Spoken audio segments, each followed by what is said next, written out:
Hey Lennies and bunny lovers, welcome back to the channel. Lorelai here, and today I wanted to make a really important video on the topic of grief and the loss of a companion rabbit. I saw Kitten Lady make this video a couple weeks ago, and I was inspired by it, to be honest, because it's not something that's often talked about. And it's something that we all have to go through at some point. But furthermore, rabbits, they are not typically at the forefront of these conversations. So I thought it would be really helpful to talk about the loss of your rabbit, the grieving process, and what that means, because I know it means something different for everybody. Before I continue, here's a little breakdown of all the topics I will be discussing in today's video. I'm going to talk about quality of life assessment, end of life options, how to honor or memorialize your rabbit, ways to feel better, should you get another rabbit, the mystery of rabbit deaths, and rabbit owner guilt, which is something that I don't think anyone's really talked about. I have an anecdotal story that I do want to share that I think will be very helpful, but you are more than welcome to skip over that and fast forward to about the 10-minute mark where I will begin talking about all these points. I know many of you are probably wondering, well, Lennon is still alive. She's not dead. So what do you know about grief and loss and all that? Well, first of all, I have suffered the loss of a pet before that was not Lennon. I've also suffered the loss of a family member. But also, Lennon, even though she's alive and kicking and doing quite well, she's getting up there.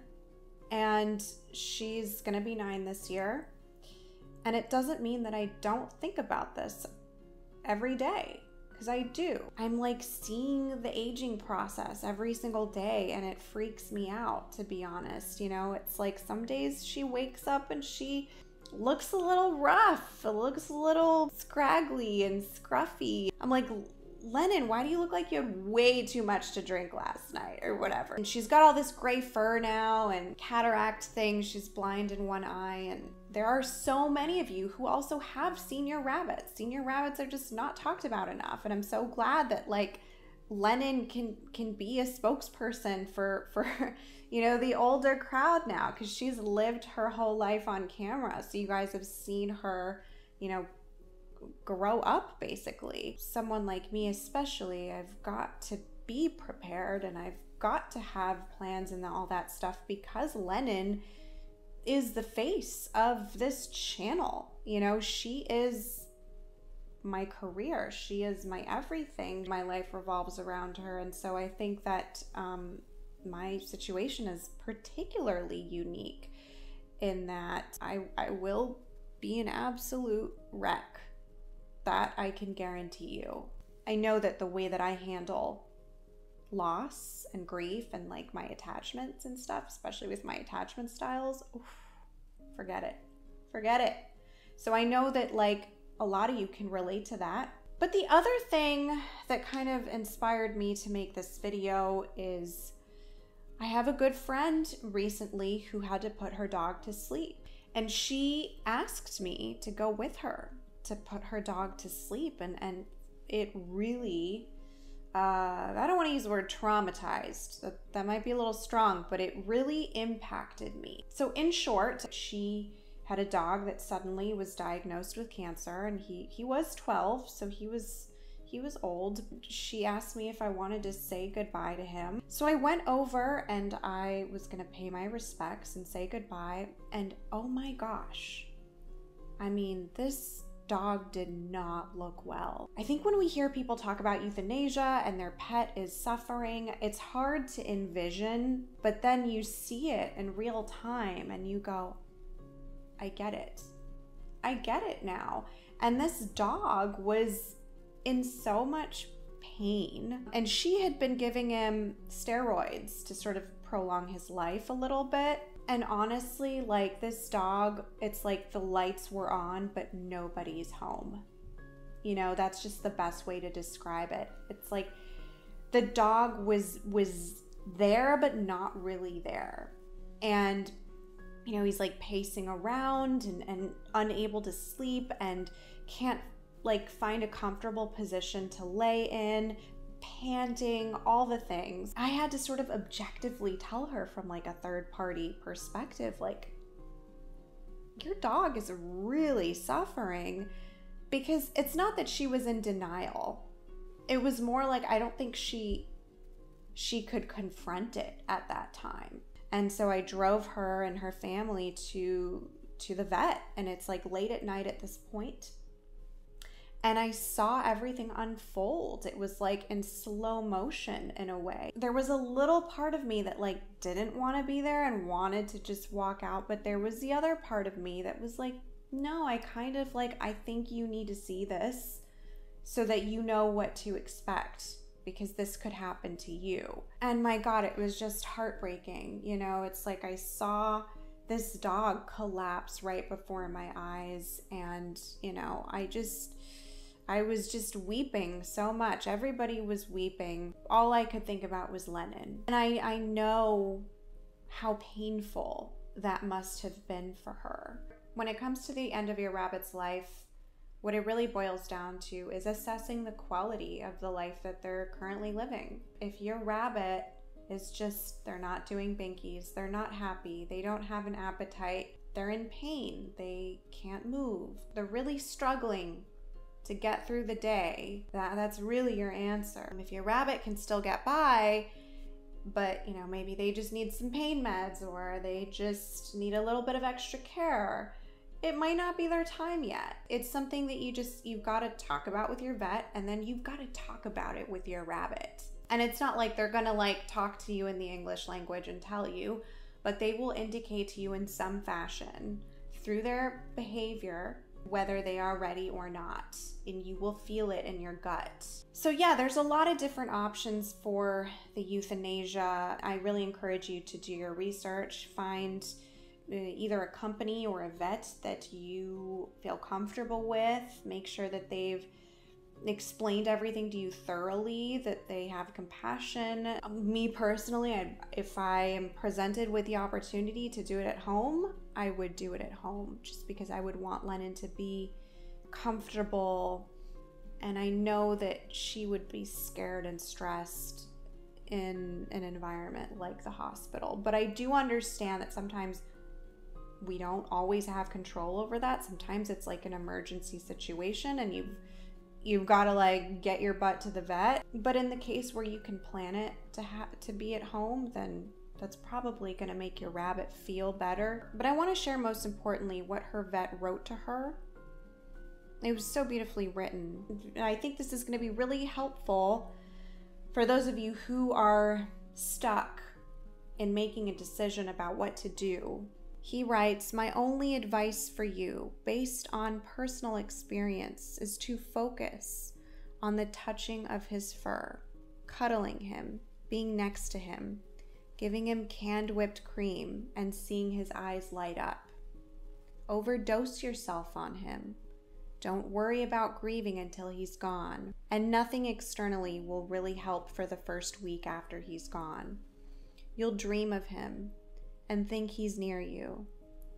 The only thing you can do now is make him happy and appreciate and store every second with him in your memory. That is what will get you through this next week. Your spirit will heal, his spirit will soar, but you won't have the chance to be entwined together in this way again. Shut the world out and make it your bubble with him until he's ready. Then you can focus on you. Remember, you are doing what's the least painful for him, but the most painful for you. This will not be easy. He's no doubt helped you through so many of life's challenges. Now it's your turn to do that for him with all your heart."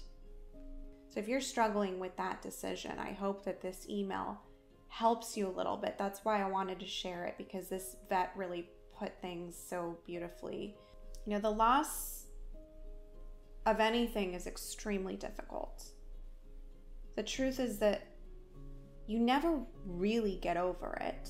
Every day it just hurts a little bit less. until one day you wake up and you're finally at peace with the death. It's not that you don't care or that you're no longer in pain, but you've accepted the death. I want to talk about memorializing your rabbit and some things that I've witnessed make other people feel better through this grieving process. You know, one is you can hold a little funeral for your rabbit, and I actually saw someone do this on Instagram. You can invite some of your closest friends and family over, play some music, play some videos, show some pictures, and everyone can talk about their favorite memories with your rabbit. The other thing you can do, and I don't usually suggest turning to social media because I have like a love-hate relationship with social media, as I'm sure many of you do, but posting about your rabbit, posting photos and writing stories and, you know, that sort of thing, I think can really help memorialize your rabbit in an honorable way, and people can comment and like and share the posts, and that's a great therapy too. A lot of the rabbits that we follow on Instagram that go on to pass away, their owners continue to post about those rabbits. If you need to journal, journal. If you need to go to therapy, go to therapy. If you need to listen to a million YouTube videos about grief, do that. Read books, look at pictures, old videos. Write a letter to your rabbit. Even if they're obviously not going to read it, it will feel like you are talking to them. Or if you just need to take a bubble bath, you know, and like light some candles and put on a face mask or go for a hike. Do what you need to do to soothe yourself. I always feel better when I talk to other bunny owners about these sorts of issues. Facebook groups, there's support groups, there's Instagram pages. And even with this channel, in this video, if you are able to share your story, please comment below, because I'm sure people will be congregating on this video for some kind of comfort and solace, and they will find that in your comment. Now, should you get another rabbit? I mean, that's also so individualistic, but you know, there's really one of two ways to look at it. Is you either A, won't be ready for a long time or ever to get another rabbit, and that is perfectly okay. Some people just cannot fathom getting another rabbit after the loss of their rabbit.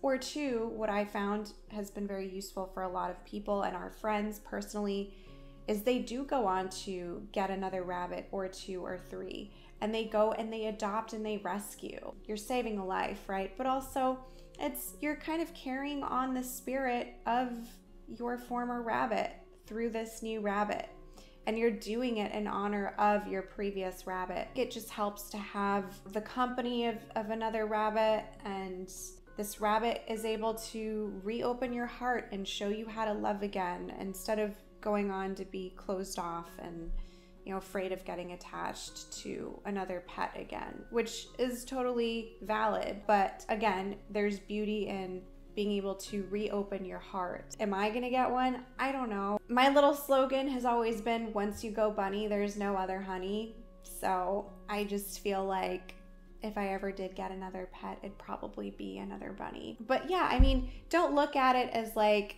oh, you're trying to replace your previous bunny, because no one's ever gonna replace your bunny. No one could ever be Lennon the bunny again for me. Do you know what I mean? I mean, that's just like a once in a lifetime situation. And I think that you just have to look at it as, can I learn to love again? And you can also look into fostering if you don't want to do the 10-year commitment, but you still want to help save a life, and you know, the rescue is gonna like cover all the bills. All you have to do is give them a roof. I mean, I think that's also a pretty good deal. So you can always take that route if you want. As far as what to do with the body, that's such a personal decision to make. Most people cremate nowadays, I believe, but you can also bury your bunny. You can get the ashes converted into, you know, jewelry, little statues, etc. Me personally, I think I'd want to take an eco-friendly route Like if I happen to own a home by then and I have a little yard, I would love to be able to bury Lennon. But if not, I don't know, I'll cross that bridge when I get there. There are also pet cemeteries, at least in the United States, so you can look into that too, and that way you can like go and like visit your pet's grave and stuff. I also want to mention, you know, there's this sort of like mystery that's sort of synonymous with rabbit deaths. It's like people are always dumbfounded or surprised that their rabbit died. One day their rabbit was fine, the next day their rabbit wasn't. It's really sad because it just goes to show you, you know, till the very end, rabbits have to hide their pain because they're prey animals. Otherwise, showing their weakness makes them vulnerable to predators. It's often not till the last minute that you're able to catch something sometimes. The other thing I want to suggest, if you are looking to peel back a little bit of that mystery and you can afford it, get a necropsy done. You usually have to get this done really quick, I think like within 24 hours, because then the body really starts decaying. But that could help you get some kind of closure, especially for those whose rabbits died and they don't know why. And a lot of rabbit owners spend their time blaming themselves. I meet fans all over the world and on a daily basis. I've had people cry in my arms, you know, about how they think it's their fault. And so I think this is really unique to bunny owners because sometimes it is our fault. And I hate to say it. I do. Whether they chewed a cord that was exposed, or maybe you didn't replenish the hay and they got a little bit of stasis because they weren't getting that fiber. Or maybe you keep your rabbit outside in a hutch in the heat and they got a heat stroke. I mean, look, whether it was an accidental death or a natural death, the end result is the same. Your bunny's not here. So you can spend your days just being mad at yourself, or you can pick yourself up, look at it objectively, and say, okay, I won't let that happen again. Be honest with yourself, accept it. Maybe there was a mistake involved, but you can redeem yourself. If you want another shot, you can go out and you can save another life, another bunny life, and give that bunny a better life than your previous rabbit. Or you can go and you can donate some money to your local rabbit rescue or your local animal shelter, or you can foster a bunny, or you can donate some of your bunny's toys and treats and hay. You can do so many things in your bunny's name to perpetuate the betterment of rabbit welfare in the world. Even if your bunny died of natural causes, you're still gonna find a way to blame yourself.